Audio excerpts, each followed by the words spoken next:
After bombing a school and killing 10 children on Saturday, the U.S. backed Saudi coalition launching airstrikes in Yemen bombed a Doctors Without Borders hospital on Monday. Initial reports claim that 7 people were killed and 13 wounded.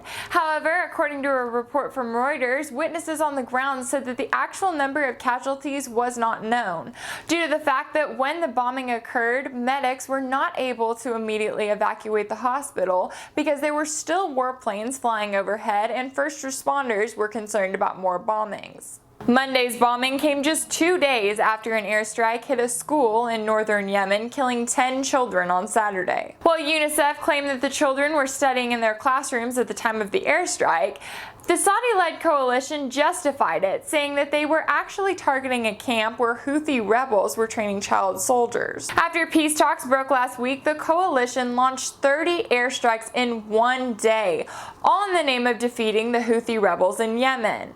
One of those airstrikes hit a market outside of Yemen's capital, killing 18 civilians. Not only is the United States a part of the coalition responsible for the bombings, but it also touts Saudi Arabia as a close ally, despite the country's history of human rights violations.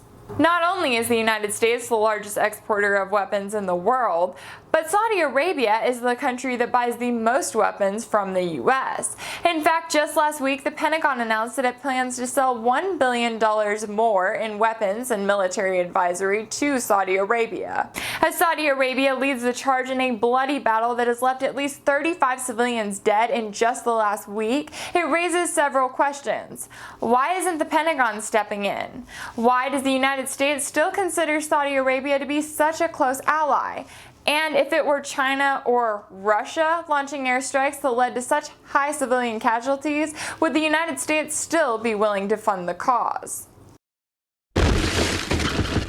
If anything in this video resonated with you, be sure to share it on social media. You can also follow me on Facebook and Twitter. And if you'd like to see more videos like this one, subscribe to youtube.com/WeAreChange. It has been 250 days since Hillary Clinton held a press conference. While other presidential candidates are looking for ways to make headlines, Clinton is avoiding the press like the plague. And her actions now are a great indicator of exactly how she'll treat the Fourth Estate if elected.